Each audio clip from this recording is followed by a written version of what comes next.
약속하신 성령이 이 땅의 역사 속에 오셨습니다. 성령이 오신 후에 가장 놀라운 일은요, 교회가 세워진 거예요. 교회. 그리고 성령의 역사하심으로 이제 막 교회가 전진하기 시작하는데요. 사도들의 사역으로 교회가 막 부흥이 되기 시작합니다. 그런데 거기에서 성령이 오시니까 막 귀신이 떠나가고 병이 고쳐지고 막 불치병자가 낫고 급기야는 죽은 도르가라는 여자가요, 그 시체가 살아났습니다. 이게 이제 그때 당시에 초대 교회 안에서 일어났던 이런 역사였습니다. 이렇게 사역을 했어요. 이제 우리가 예배 가운데 이런 일들이 일어난 것입니다. 그리고 또 거기에 그 이방인인 그 고넬료의 가정이 예수님을 영접했습니다. 세례를 받았어요. 고넬료의 가정이. 그러면서 교회가 막 크게 확장이 됐죠. 그런데 또 영적인 위기도 있었습니다. 예루살렘 교회가 핍박을 당해서 흩어졌어요. 근데 흩어졌지만 또 거기서 끝난 게 아니었습니다. 흩어진 걸로 인해서 오히려 또 거기에 이제 그 성도들이 막 여기저기 흩어지면서 예루살렘 교회에서 나와가지고 성도들이 세운 교회가, 평신도들이 세운 교회가 안디옥 교회예요. 근데 이 안디옥 교회를 통해서 또 엄청나게 또 일들이 막 역사가 일어나기 시작하는 거예요. 그러니 이제 막 이 안디옥 교회, 여기에서부터 이제 비로소 역사적으로 그리스도인이라는 이런 호칭이 처음으로 생겨나게 됐습니다. 여기서부터. 그러니 이제 그 예루살렘 교회에서는 그 바나바라는 아주 신실한 사람을 이제 보내는 거예요. 한번 가서 상황을 좀 어떤가 한번 봐라. 막 처음 겪는 거니까. 그쵸? 우리가 익숙한 것은 많이 해본 건 익숙하지만 처음 겪는 것은 하나님께서 역사하시는 건데 이게 무슨 이방인에게서 이렇게 교회가 부흥을 하는지 잘하고 있는지 한번 가서 봐라 그랬어요. 그러니 바나바가 가서 보니까요. 엄청나게 막 역사가 일어나는 거예요. 그러니까 그 역사라는 게 다른 게 아닙니다, 여러분. 막 뭔가 막 교회가 막 커지고 부흥해서 막 새로 건물을 지어져서 뭐 이런 게 아니고요. 구원받는 영혼들이 늘어나는 거예요. 엄청난 구원받는 영혼들이 막 그냥 하나님 앞으로 돌아오는 거예요. 그걸 보고 바나바가 너무나 기뻐서 이제 그 하나님의 은혜를 보고 막 기뻐했습니다. 그리고 이제 와서 얘기합니다. 지금 이제 이렇게 얘기해요. 굳은 마음으로 주님께 붙어 있으라 이렇게 얘기해요. 굳은 마음. 그러니까 믿음을 지키고 마음을 굳게 해야 합니다. 믿음을 지키는 거는. 그냥 뭐 마음이라는 게요. 그냥 가만히 둬서는 이리 흘러가고 저리 흘러가고 뭐 잡을 수가 없는 거예요. 그러니까 마음을 강하고 굳게 해서 꼭 주님께 붙어 있으라. 이제 바나바가 정말 하나님 역사하신다. 지금 교회 가운데 역사하신다. 이렇게 바나바가 이제 전달했습니다. 그러니 이제 이게 왜 바나바가 그 안디옥 교회를 가서 보고 이렇게 보고를 했을까요? 그냥 안디옥 교회가 이렇게 해서 하나님의 은혜가 있었다라고만 이야기하면 되는데요. 여기에 굳은 마음으로 하나님 주께 꼭 붙어 있으라라고 이야기하는 거는요. 지금 그만큼 교회가 지금 위기였다는 거예요. 그 시대. 교회가 위기였습니다. 그래서 지금 오늘 본문 12장 1절에는 그때에 나와요. 그때. 이 그때라는 게 어느 때냐면요. 지금 예루살렘 교회가 핍박을 당해서 흩어졌어요. 성도들이 다 흩어지고 게다가 또 이제 그 전체적으로 흉년이 왔어요. 흉년이 와서 교회가 아주 어려움에 처했습니다. 먹고 사는 것도 힘들고 교회는 핍박당하고 과연 하나님이 역사를 하시는 건가 이런 지금 때입니다. 위기죠. 위기. 그래서 바나바가 마음을 강하게 하고 주께 붙어 있으라. 하나님 역사하신다. 지금 환경은 어렵지만 우리가 지금 사실 이 시대도 참 힘들다 그래요. 막 교회 지금 코로나로 인해서 교회 문이 닫혔고 교회가 어떻게 될지 모르는 상황이고 정치도 그렇고 여러 가지로 전 세계적으로 어려운 시기입니다. 경제적으로도 어렵고. 그런데 지금 이 시기만 그런 게 아니라 항상 우리가 이런 어려움이 있었어요. 위기가 있었습니다. 정말 이게 위기인가? 이게 정말 하나님이 함께 하시나 할 정도의 그런 위기들이 있었습니다. 그때 그 당시에도 그랬습니다. 그래서 이제 바나바가 얘기한 거예요. 마음을 굳게 하고 주께 붙어 있으라. 하나님 지금 역사하신다. 근데 게다가 거기에 또 흉년까지 이제 닥쳤죠. 가뜩이나 이렇게 위축되어 있는 상황에 이제 불을 하나 지른 사건이 있었습니다. 엄청난 사건이 있었어요. 헤롯이 이제 이 교회를 핍박하려고 거기에서 몇 사람을 죽였는데 그 중에 죽인 사람이요. 야고보를 죽였습니다. 야고보. 이 야고보는 베드로, 요한, 야고보, 예수님께서 가장 사랑하시는 제자들, 항상 중요한 자리에는 그 제자들이 있었죠. 그러니 이 야고보가 예루살렘 교회에 얼마나 큰 기둥이었겠습니까? 그런데 이 기둥인 야고보가 헤로드 왕에 의해서 죽임을 당했다? 그럼 이제 성도들은 얼마나 흔들리겠습니까? 그 마음이 막 엄청나게 휘청휘청 하는 거죠. 하나님께서 야고보를 왜 지키지 못하셨을까? 여러 가지 의문이 있었을 것입니다. 그런데 이제 설상가상으로 그 일을 보고 유대인들이 기뻐해요. 유대인들 그 종교 지도자들을, 그리고 유대인 이제 고위직에 있는 자들, 이런 자들이 막 헤롯을 지지합니다. 잘했다고. 그러니 이제 헤롯이 거기 힘을 얻어서 이제 베드로까지 잡아 넣어요. 투옥합니다. 얼마나 위기입니까? 최고의 위기죠. 그래서 이제 베드로 6월절이 지나고 나면 이제 베드로를 이제 백성들 앞에 다 꺼내서 이제 그 감옥에서 꺼내서 죽이려고 이제 그렇게 계획을 세우고 베드로를 투옥했어요. 그러니 여러분, 이 교회가 얼마나 난리가 났겠습니까? 지금 야고보는 죽었고, 또 거기 가장 교회의 핵심이죠. 베드로. 예루살렘 교회 어쩌면 그 담임 목사직 이런 그 정도의 영향이 있었을 것입니다. 베드로가. 그런데 이 베드로를 지금 이제 감옥에 넣었단 말이에요. 그러니 이제 어떻게 했겠습니까? 이 교회들이 막 난리가 났는데, 오늘 본문 5절에는 교회는 그를 위하여 간절히 하나님께 기도했다. 이렇게 얘기하고 있습니다. 그러니 이제 이런 그 위기 상황에서 성도들이 할 수 있는 건요, 베드로를 살려주세요, 하나님. 그러면서 그들이 모여서 간절히 기도하는 것밖에 할 수가 없었어요. 지금 뭐 어떻게 하겠습니까? 힘도 없고, 경제적으로도 어렵고, 이런 상황에서. 그래서 하나님, 오직 하나님 한 분만 붙들고, 여럿이 이제 모여서 기도했습니다. 기도. 그런데 하나님께서 이 기도를요, 들어주셨죠. 당연히. 그래서 이 기도가 응답이 됐습니다, 여러분. 그런데 이 기도가 응답이 됐는데요. 지금 이 기도 응답은요, 굉장히 이거는 불가능한 일입니다. 인간의 힘으로는. 말하자면은 지금 그 탈옥을 하는 거예요. 탈옥.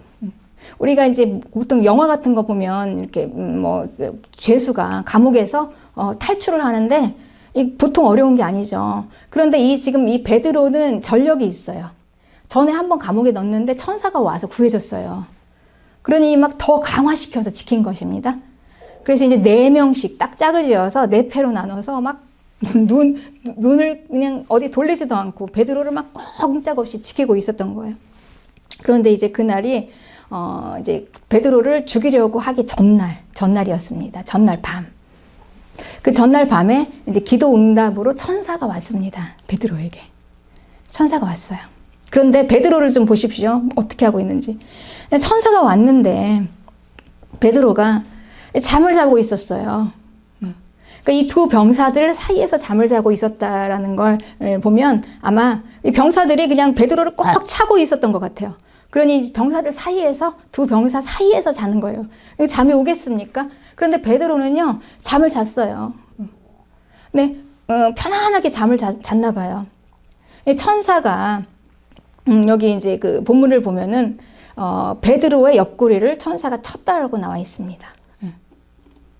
그러니 이 베드로의 옆구리를 쳐서 깨웠어요. 깊이 잠이 들은 거죠. 고나게 잠드는 겁니다.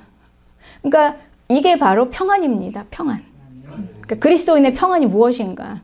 지금 환경은 지금 뭐 다 교회들은 난리가 나서 베드로 때문에 지금 기도하고 있잖아요. 다 모여서 막 특별 기도에 들어갔죠. 긴급 기도에.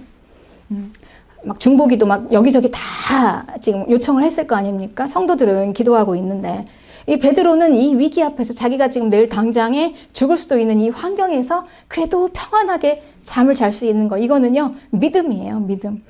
그러니까 이게 진짜 평안입니다. 그러니까 이 평안은 현실을 뛰어넘습니다. 그러니까 우리가 보통 이 현실을 지켜내려고 하기 때문에 막 그 무슨 일을 당하면 우리가 안절부절을 못하는 겁니다. 그대로 현실이 유지되어야 하기 때문에. 그런데 이 믿음은요 그렇지 않아요. 이 현실에 휘둘리지를 않습니다. 그냥 뭐 하다못해 죽어도 천국 가고, 그리고 나는 또 내가 해야 할 일이 있는데, 사명이 있는데 설마 나를 죽이시겠냐.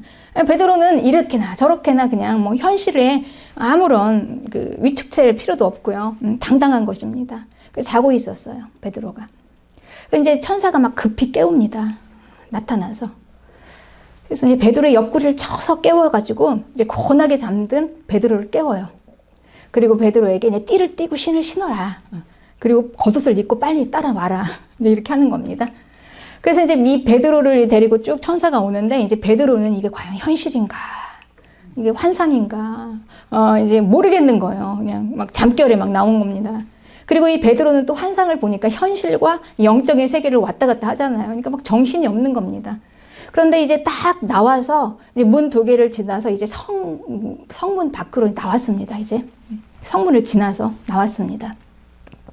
네, 그리고 이제 천사가 이제 안전한 이제 거기까지 베드로를 인도하고 천사는 이제 자기 사명을 다 끝내고 갔습니다. 그리고 이제 베드로가 정신이 든 거예요. 아, 하나님이 나를 구원하셨구나. 이 죽음에서 나를 구원하셨구나. 그리고 유대인들의 그 기대에서도 벗어나게 하셨구나. 이제 이게 깨닫게 된 겁니다. 그리고 이제 베드로가 어디로 갔냐면요. 여기서 간 게 마가의 집으로 갔어요. 예. 이 마가 요한의 집에는 항상 사람들이 같이 모여서 아마 큰 공간이 있었던 것 같아요. 마가의 다락방. 예. 항상 많은 사람들이, 성도들이 거기 모여서 기도를 하던 곳이에요. 그러니까 베드로는 가장 먼저 그곳으로 갔습니다. 막 문을 두드렸습니다. 문을 열어달라고. 그러니까 이제 여종이 나오는 겁니다. 여종 로데 이름이 나와요. 이 로데가 그 베드로가 막 문을 두드리는 걸 보고 깜짝 놀래죠. 그리고 너무 기쁘잖아요. 그러니까 너무 기쁘니까 문 열어주는 것도 막 잊어버리고 막 달려가서 기도하는 자리로 가서 베드로가 왔다고. 그러니까 문을 열어주는 게 먼저여야 되는데 그러니까 이게 얼마나 기도가 뜨거웠는가. 그러니까 이 로데에는 지금 기도하는 사람들에게 기도 응답 이거부터 얘기를 해주려고 지금 사람들에게. 그래서 이제 막 달려갔습니다. 그래서 베드로가 왔다 그랬어요. 그러니 반응을 좀 한번 보십시오. 성도들이 기도하고 있는데 왔냐 하고 쫓아나가는 게 아니라 로데에게 얘기하는 게 첫 마디가 네가 미쳤다 이렇게 얘기합니다. 분명히 기도 응답을 받았는데 이거 베드로가 꽤 안 되는 겁니다. 이게 도저히 이루어질 수가 없는 거예요. 그러니까 우리가 감옥을 이렇게 탈출하는데요. 탈출을 하는데 탈옥범이죠. 뭐 우리 영화들 얼마나 많습니까? 그런데 이건 도저히 이 로마 이 군대 이 감옥은 나올 수가 없는 감옥인 거예요. 도저히. 성도들이 또 그걸 알았습니다. 그래서 네가 미쳤다 그래요. 그러니까 이 로데가 막 힘을 다해서 아니다 참말이다 이렇게 얘기를 하는 것입니다. 그러니까 하는 얘기가 그러면 그의 천사다 이렇게 얘기합니다. 그의 천사다. 근데 그때 이제 베드로는 계속해서 문을 밖에서 두드리고 있습니다. 그래서 사람들이 막 나가요. 근데 정말 베드로가 온 겁니다. 그러니까 베드로를 보고 다들 놀랍니다. 놀라요. 그러니까 이 자기들의 기도하고 그 기도 응답을 믿지 못할 정도로 이게 이루어질 수가 없는 일이었다는 거죠. 현실적으로는 불가능한 일이었다는 것입니다. 이게 믿음입니다, 여러분. 이 믿음이라는 게 이렇게 쉽지 않은 거예요. 우리가 기도 분명히 얼마나 많은 사람들이 기도합니까? 다들 모여가지고 막 방언으로 기도했지 않겠습니까? 그 많은 성도들이 거기서 막 전력을 다해서 기도하는데 우리는 기도할 게 분명히 기도하면 하나님께서 들어주신다는 걸 머리로는 아는데 이 가슴으로는 믿지 못하는 겁니다. 이거는 도저히 안 돼. 이게 이제 믿음인 거죠. 이 믿음이라는 건요, 그냥 막연하게 그래서 믿어지는 게 아닙니다. 확실한 뭔가가 있어야 돼요. 믿을 만한. 그래서 이거 무조건 믿어가 아니라 막연한 게 아니라 정말 이 믿음을 주는 게 있어야 돼요. 뭔가. 그러니 이 믿음이라는 건 그냥 내 노력으로 할 수 있는 것도 아니고요. 그냥 막연하게 믿어봐 이렇게 해서 또 되는 것도 아니란 것입니다. 그러니까 믿어져야 믿는 거죠. 그러니까 뭔가 확실한 뭔가가 이렇게 믿을 만한 확실한 뭔가가 있어야지 믿는 것입니다. 그래서 이 믿음에는요, 이 2가지가 있어요. 사람의 믿음이 있습니다. 사람의 믿음이 있고 초월적인 믿음이 있어요. 그러니까 이 사람의 믿음은요, 그냥 우리가 사람의 생각으로 충분히 그냥 그럴만 하겠다 해서 믿는 거예요. 우리가 믿음이라는 게 막연한 게 아니잖아요. 확실한 게, 그러니까 내 경험으로 보니까 지금까지 확률적으로 보니까 이건 확실히 믿어진다. 예를 들면 우리가 겨울에는 눈이 내린다, 춥다, 이거에 대한 믿음이 있습니다. 그러니까 여름에도 뭐 겨울 옷을 미리 장만을 하잖아요. 믿음이 있기 때문에 겨울엔 추울 것을 알기 때문에. 눈이 올 걸 알기 때문에 이제 준비를 하는 거죠. 우리가 비행기를 탈 때도 그랬습니다. 이 비행기가 하늘을 날지만 참 신기하잖아요. 어떻게 그 무거운 그게 하늘을 날 수가 있을까? 그래도 우리가 떨어지지 않을 거라는 믿음이 있기 때문에 비행기를 타는 것입니다. 이게 사람의 믿음이에요. 그러니까 사람의 생각과 사람의 한도 내에서 다 믿어지는 거죠. 이게 확실하게. 이 믿음입니다. 상식적인 믿음. 육체의 한계 안에서의 믿음입니다. 그러니 하나님도 우리가 이 상식 안에서, 한계 안에서 믿을 수가 있어요. 그분은 창조주이시다. 그리고 그분은 능력자이시고 전능자이시다. 그러니까 이걸 믿습니다. 우리가. 그건 사람의 믿음으로 믿어줄 수 있는 것입니다. 그리고 또 성경을 열심히 연구하면 또 성경에 대한 그 지식 있죠. 그래서 우리가 정통으로 성경을 공부를 많이 하면 우리가 지식을 얻을 수 있다라는 이런 것들은 다 우리 이제 사람의 믿음이에요. 사람의 믿음. 그런데 이 초월적인 믿음이 있어요. 이 초월적인 믿음은요. 이 초월이라는 거는 어떤 한계나 표준, 이해나 차원을 뛰어넘어요. 그래서 이 경험과 인식의 범위를 벗어나는 것, 이걸 믿는 것이 초월적인 믿음입니다. 그러니 이 초월의 믿음은요, 이 육체의 한계를 뛰어넘는 믿음입니다. 사람의 생각을 뛰어넘는 믿음이에요. 그러니 베드로가 감옥에서 나올 수 없다. 이걸 믿는 것이 초월적인 믿음인 것입니다. 그러니 이 믿음이요, 사람의 생각, 내 노력과 내 힘으로 이게 쉽게 되어지지 않는 것입니다. 그러니 이 초월적인 믿음은 하나님이 주셔야 하는 것입니다. 하나님으로부터 받아야 되는 믿음이에요. 그러니 이 초월적인 믿음은 우리가 구원의 믿음입니다. 구원. 우리가 구원을 받았다라는 것은요, 그냥 우리의 사람의 생각으로 믿어줄 수 있는 게 아닙니다. 육체의 생각으로는. 이게. 네. 그냥, 그걸 어떻게 우리가 하나님이 사람의 몸으로 이 세상에, 이제 이 땅에 오셨단 말이에요. 예수님이. 그래서 예수님이 십자가에서 나의 모든 죄를 다 지시고, 나를 대신해서 돌아가셨는데, 내가 그걸 믿어서 영원한 생명을 얻고 구원을 얻었다. 여러분, 이게 어떻게 우리 사람의 믿음으로 되겠습니까? 이거 한계를 뛰어넘는 거죠. 초월적인 거. 그러니까 하나님의 나라 자체가 초월이에요. 이 세상을 초월하는 초월입니다. 그러니 우리가 이 초월적인 믿음은요, 구원의 믿음은 내 힘으로 되는 게 아닙니다. 하나님이 우리에게 주시는 것입니다. 그래서 하나님께서는 우리를 구원하시면서 믿음도 함께 주셨어요. 그래서 우리가 믿어지게 되는 것입니다. 그러니 이 구원의 믿음, 이 믿음의 이 사람은요, 그래서 우리는 이 육체를 입고 이 땅에서 살고 있죠. 사람의 몸으로 살고 있으면서 육체를 살면서 영도 함께 사는 사람이에요. 두 세상을 사는 사람입니다. 그러니까 전에는 우리가 이 초월이라는 부분을 몰랐습니다. 그냥 보이는 사람의 믿음으로 살았어요. 그런데 이 사람의 믿음으로 이 한계를 뛰어넘어서 이제 우리는 초월의 세계를 보면서 살아가는 거예요. 그러니까 양쪽 두 세계를 가지고 우리가 살아가는 것입니다. 그래서 고린도전서 2장 9절에는 하나님이 자기를 사랑하는 자들을 위하여 예비하신 모든 것은 눈으로 보지 못하고 귀로 듣지 못하고 사람의 마음으로 생각하지 못하였다라고 얘기하십니다.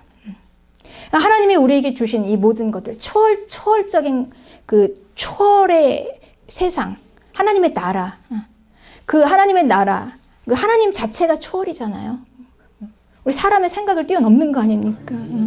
그래서 이 초월의 이 믿음은요, 하나님께서 우리를 위해서 예비하신 모든 것, 구원과 하나님의 나라와 이런 것들은, 그래서 우리가 육의 눈으로, 육의 생각으로, 사람의 믿음으로는 이게 안 된다는 거죠.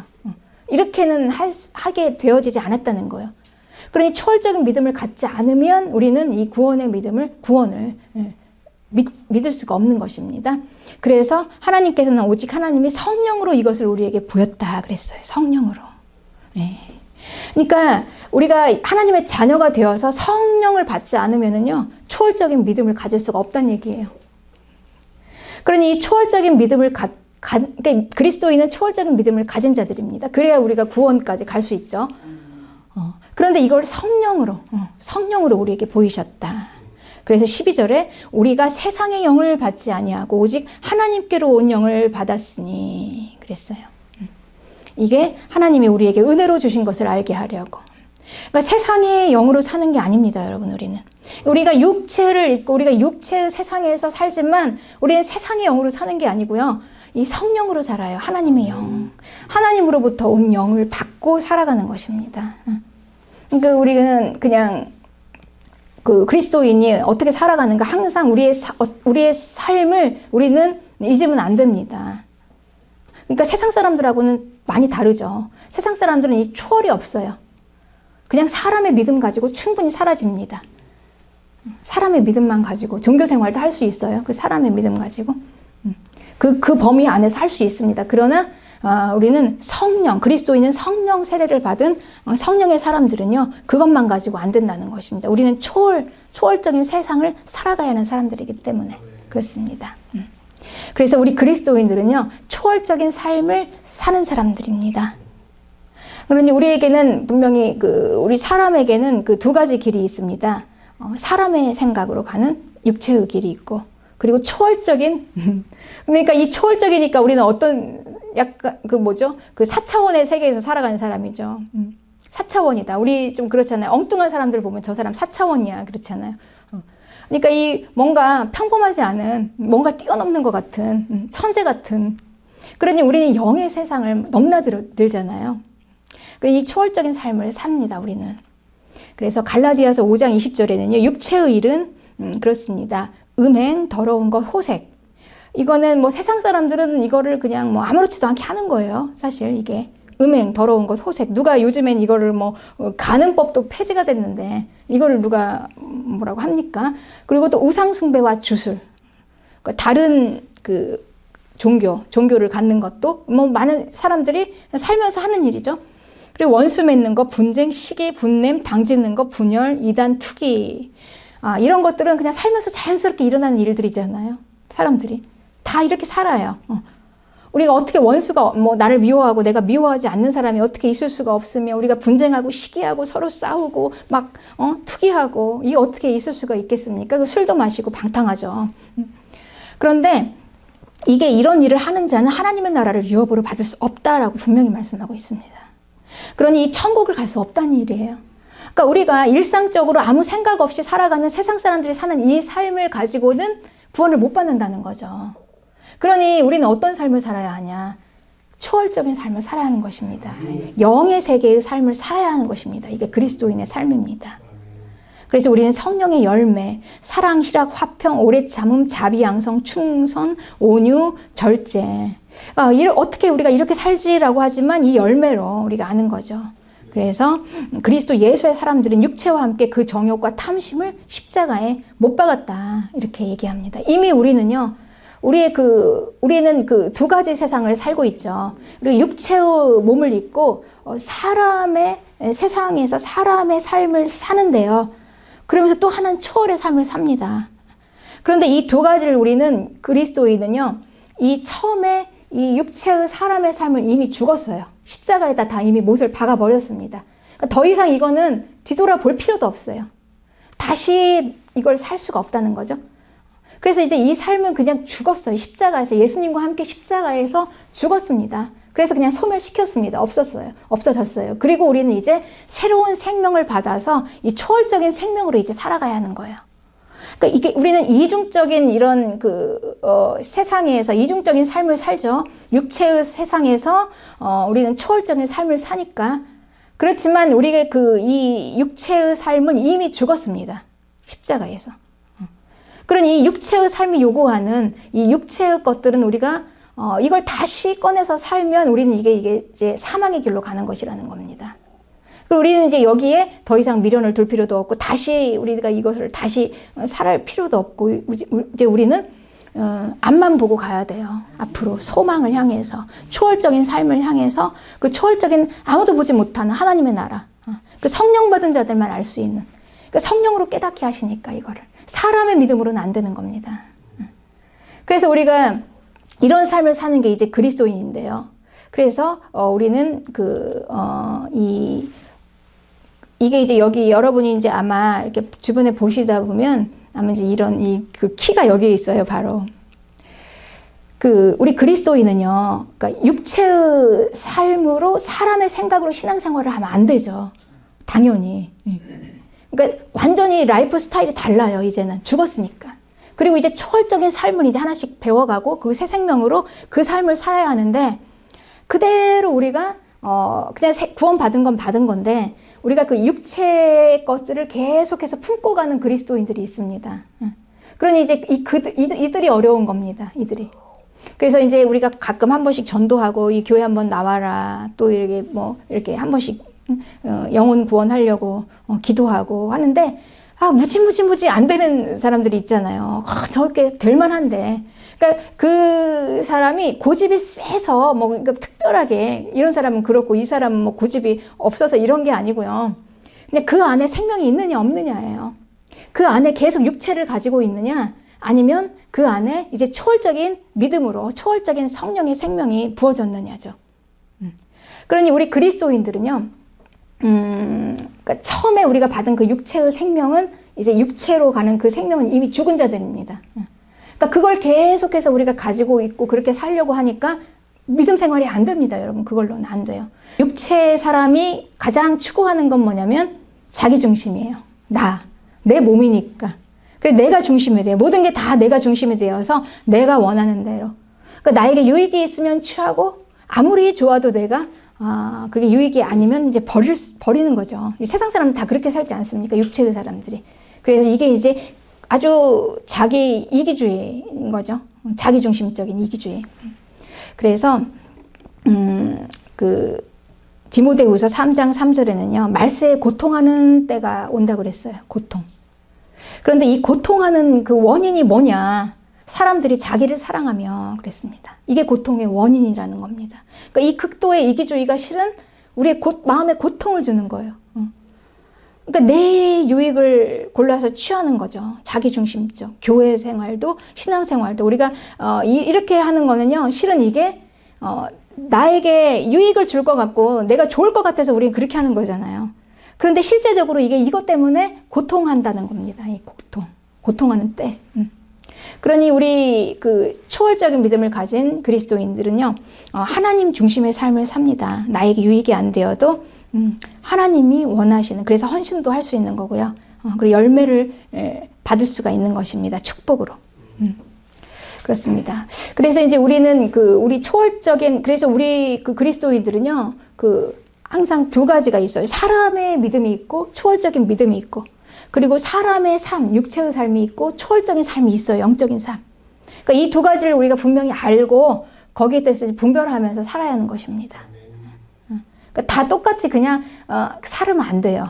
그냥 되어지는 대로 살으면 안 됩니다. 우리는 분명히 초월적인 삶을 살아야만 하는 것입니다. 네. 그래서 이 초월적인 신앙생활은요. 믿음 생활도 그래요. 신앙생활도 우리 그리스도인은 그냥 사람의 생각으로 신앙생활을 하면 안 되고요. 초월적인 신앙생활을 해야 하는 것입니다. 그러니까 기도도 그렇습니다. 기도. 그러니까 사람의 생각으로 구하는 거는요. 그냥 내가 원하는 걸 구하고 내가 원하는 걸 주셔서 감사하는 거예요. 이걸 주셔서 감사합니다. 그리고 이걸 구합니다. 이게 이제 사람의 기도인 거죠. 그런데 이 믿음의 기도는요. 초월적인 기도입니다. 믿음의 기도. 그래서 땅에서 무엇이든지 매면 하늘에서도 매이고 땅에서 무엇이든지 풀리면 하늘에서도 풀리는 믿음이에요. 그러니까 먼저. 그래서 땅에서 교회가 기도할 때 이 막힌 부분을 확 풀어주는 겁니다. 그러니까 악의 결박이 풀어질 수 있도록 초월적으로. 그러면 악의 진영이 무너지고 하늘에서 풀어집니다. 그러니 이 믿음의 기도는요, 우리가 이 육체의 이 세상의 일을요, 초월적인 믿음으로 받는 거예요. 그러니까 기도해서. 그러니까 우리가 믿음의 기도는 기도해서 이 초월적인 믿음으로 육체의 일을 구하는 것입니다. 그것입니다. 그래서 이제 우리는 그냥 기도도 그래서 사람의 말로 그냥 사람의 한계 안에서 사람의 생각으로 하는 게 아니고요. 이 초월적인 분명 육체의 일이죠. 베드로가 나오는 게 육체의 일인데 이거를 초월적인 믿음으로 구하는 겁니다. 그래서 이제 우리가 그걸 믿는 것입니다. 그렇게 되는 것입니다. 그리고 우리 감사도 그렇습니다. 초월적인 감사. 우리가 사람의 감사는요. 그냥 내 한계 안에서 하나님이 주신 거, 이것도 하나님이 주셨지. 다 그냥 우리가 상식적으로 다 알 수 있는 만큼의 감사입니다. 그런데 이 초월적인 감사는요. 그걸 뛰어넘는 감사예요. 네. 그래서 우리가 가장 큰 감사가 무엇입니까? 우리의 건강 주시고 또 우리에게 물질 주시고 우리의 삶을 평안하게 해주신 것은 그건 우리가 그냥 상식적으로 그냥 하나님 우리가 살면서 사람의 믿음으로 구할 수 있는 감사입니다. 그런데 초월적인 감사는요. 하나님이 우리에게 구원을 주셨다는 겁니다. 영원한 생명. 그런데 여러분 이 구원 안에 모든 게 다 들어있는 것입니다. 이게 초월적이에요. 그냥 이 구원만 주시고 또 따로 구하는 게 아니에요. 먹는 거, 입는 거, 건강한 거, 우리 삶의 평안 따로 하는 게 아니라 이 구원 안에 모조리 쫙 다 들어있더라는 거예요. 구원을 딱 꺼내보니까 그 안에 주렁주렁 다 달려있더라는 거예요. 우리 삶에 우리가 구하는 모든 것들이. 이게 초월적인 감사입니다. 그래서 우리가 감사는 선제적인 감사예요.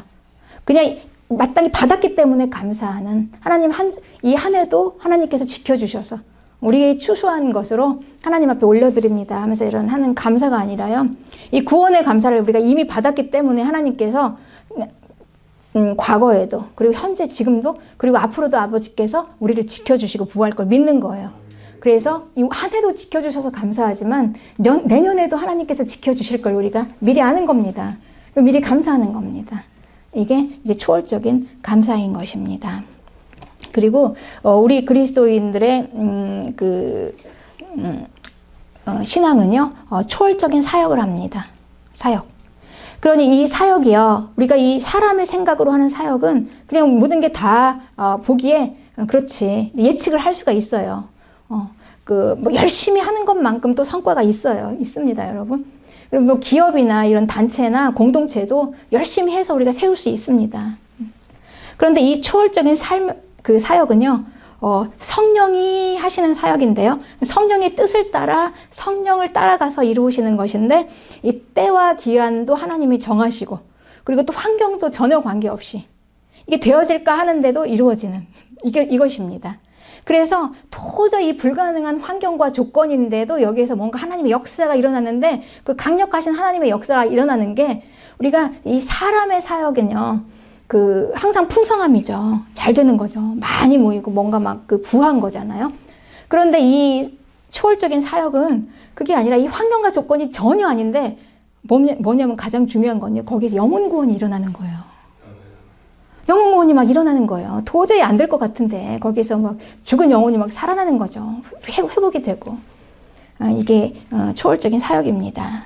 그래서 빌립보서 2장 13절 너희 안에 행하시는 이는 하나님이시니 자기의 기쁘신 뜻을 위하여 너희에게 소원을 두고 행하게 하신다. 이게 초월적인 사역입니다. 그러니까 내가 원해서 선택한 것도 아니고요.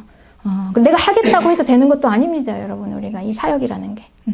하나님이 하나님의 일을 우리 마음속에 소원으로 두신 거예요. 우리 마음속에 주셨어요. 주의 소명을. 근데 그게 하나님의 일이라는 거죠. 그런데 하나님의 일이라는 건데 막상 내가 그 소명을 받고 내 마음 안에 그 일이 확 담아졌잖아요. 그리고 나서 내가 막 그 일을 이루어가면서 막 하는 중에는 이게 내 일인 것 같아요. 하나님 일이 아니라. 마치 이게 내 일인 것 같아요. 내 사역인 것 같아요. 내 소명이 이게 내가 해야 할 내 일인 것 같은데 이게 내 일이 아니라 결국은 이게 누구의 일입니까? 하나님의 일이죠.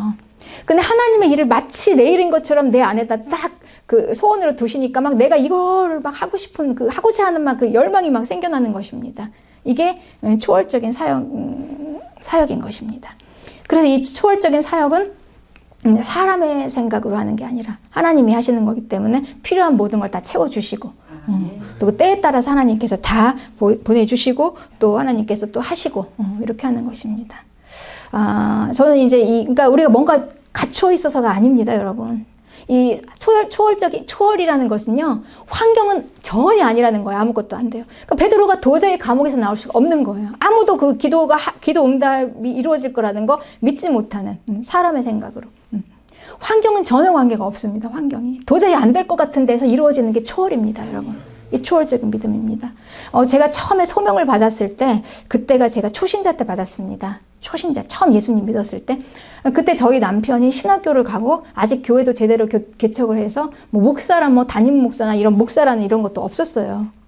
근데 그 상황에서 하나님께서 저에게 소명을 주셨습니다. 근데 이 소명인데 목회에 대한 소명이었어요. 지금 생각해 보니까 그게. 그런데 도저히 제가 아무리 생각해도 그게 믿어지지가 않아요. 환경이. 아니 남편이 지금 신학교를 가고 있고 목사인데 이거는 뭐 내가 할 수 있는 자격도 안 되고 또 조건도 안 되고요. 여건도 안 되고 그때 또 초신자니까 아무것도 모르니까 나는 그냥 나가서 그 남편을 서포트하기 위해서 돈 벌고 그냥 가서 이렇게 해서 물질의 은사를 하나님께서 주셨다 이렇게만 생각했지 전혀 하나님께서 나에게 이런 그 소명을 주셨다고는 생각을 안 했어요. 그래서 초월적인 게 그렇습니다, 여러분. 안 믿어요. 그래서 그걸 버렸습니다. 제가 그걸 버리고 수년이 지난 다음 요즘 와서 이제 그게 생각나는 거예요. 아, 그게 하나님이 나에게 주셨던 소명이 맞구나. 그래서 빌립보서 2장 13절의 말씀이 확 와닿습니다. 그리고 나서 언제부턴가 내가 신학을 가고 막 하겠다고 막 난리를 내니까, 주의 일을 하겠다고 하니까 주변 사람들이 왜 그러나 하죠. 그리고 환경도 이게 되어지지가 않고, 모든 게 다 전혀. 예. 그렇다고 제가 능력이 있는 것도 아니고요. 뭔가 하나 갖춰 있는 것도 아무것도 없었습니다. 제대로 된 게 아무것도 없었어요. 그런데 보니까 하나님이 내가 뭐가 있어서 쓰시는 게 아니었더라는 거예요. 그냥 하나님이 그냥 정하시고 소명을 주신 거예요. 그러면 이제 그 이루시는 분이 하나님이십니다. 그래서 이게 되어지는 걸 보면서 그게 이제 그때는 그걸 제가 못 믿으니까 그냥 버리는 거죠. 그런데 이제 하나씩 지금 와서 하나씩 이루어지는 걸 보면서 깨닫는 거예요. 하나님이 이렇게 일하시는구나. 하나님의 일을 하시겠구나. 하나님이 하시는구나. 내가 하는 게 아니라. 그러니까 뭔가 조건이 갖춰 있고 내가 할 수 있는 거라면 이제 내가 했다고 생각을 할 거예요. 내가 선택을 해서, 내가 길을 가고 싶어서, 내가 이 일을 이렇게 다 진행했지라고 생각을 했을 겁니다. 그런데 아무런 할 수 없는 조건에서 하나님께서 어떻게, 어느 날 보면 하나님께서 어떻게 이런 일들을 이렇게 이루셨을까 하는 걸 보면 하나님이 이렇게 하시는 게, 이게 이제 우리 그리스도인은 초월적인 사역을 하는 것입니다.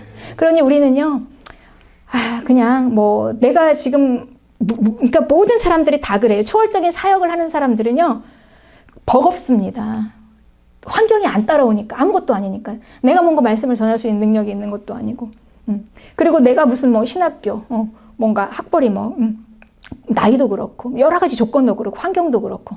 그러니 나는 하나님의 일을 할 수 없어라고 생각하고, 안 믿어요, 안 믿어. 하나님께서 소명 주신 걸 안 믿습니다. 그리고 이제 사람의 생각으로 가는 거예요. 사람의 생각에 보기에 합리적으로 다 이렇게 그냥 믿어지는 거죠. 사람이 믿어지는 걸로. 내 경험으로 보니까 이 정도 조건을 가지면 그냥 이것만 하면 되겠다. 이렇게 생각하는 그 조건으로 이렇게 가는 겁니다. 그런데요. 그래서 우리가 이 초월적인 사역을 하나님이 소명을 주신 거라는 걸 알면은요. 그냥 그저 나를 불러주신 거에 감사할 수밖에 없어요. 그냥 하나님께서 쓰신다는 거, 그냥 나를 쓰신다는 거, 여러분 그게 얼마나 큰 영광이고 감사인지 모릅니다. 그리고 하나님께서 다 채워주십니다. 할 만한 걸 주세요. 많이 배워서 한 것도 아니고요. 뭘 많이 연구해서 하는 것도 아니고요. 그렇습니다. 그러니까 말씀, 사실 버겁죠. 말씀을 부담이 확 옵니다. 이거 이제 설교를 하는 부담이 오죠. 그치, 안 그렇겠습니까? 제가 무슨 미천이 있다고 이걸 가서 설교를 합니까? 그런데 이제 그걸, 이게 초월적인 사역이구나라고 깨닫게 되는 게, 나는 아무런 미천이 없어요. 어떨 때는 막막할 때도 있어요. 막연할 때도 있어요. 그러니까 항상 주초에는 그렇습니다. 무슨 말씀을 어떻게 전해야 될지 아무것도 가지고 있는 게 없습니다. 그러니까 미천이 없어요. 아무것도. 그러니 이제 90%는 기도를 하는 거예요. 그냥 기도합니다. 그러니까 기도하다 보면은 하나씩 하나님께서 이제 말씀을 다 마치 뼈에 살을 입히듯이 하나씩 이렇게 기본적인 가지고 있는 거예요. 그래서 이제 제가 책상에 앉아 있는 시간은 사실은 그렇게 많지 않아요. 다 정리하는 게 거의 한 1시간 정도, 1시간, 2시간 정리만 합니다. 나머지 이제 90%는 그냥 무릎 꿇고 앉아있는 그곳에서 다 이루어집니다. 그래서 하나님이 이 초월적인 사역이구나. 그래서 우리가 하나님의 부르심을 받을 때요, 이 초월적인 사역으로 하나님께 소명으로 나를 부르실 때는 겁낼 것도 없습니다, 여러분. 그러니까 만약에 우리가 내 거를 가지고 있는 것으로 하게 된다면 그건 사람의 사역이에요. 초월적인 사역이 아닙니다. 초월적인 사역은 분명히요, 아무것도 없는 데서 나오는 겁니다. 미천도 없는 데서 그냥 하나님께서 막 끌어내시는 거예요. 주시는 걸로, 하나님이 주시는 걸로 하게 됩니다. 그러니 그냥 하나님께서 부르신 거, 그 자체만 그저 감사하는 겁니다. 네. 오늘 이제 우리가 이 초월적인 믿음과 초월적인 감사, 말씀을 우리 함께 나누면서요, 이 초월적인 믿음으로 성령님의 일하심에 여러분 쓰임받는 우리가 되시기를 주님의 이름으로 축복합니다.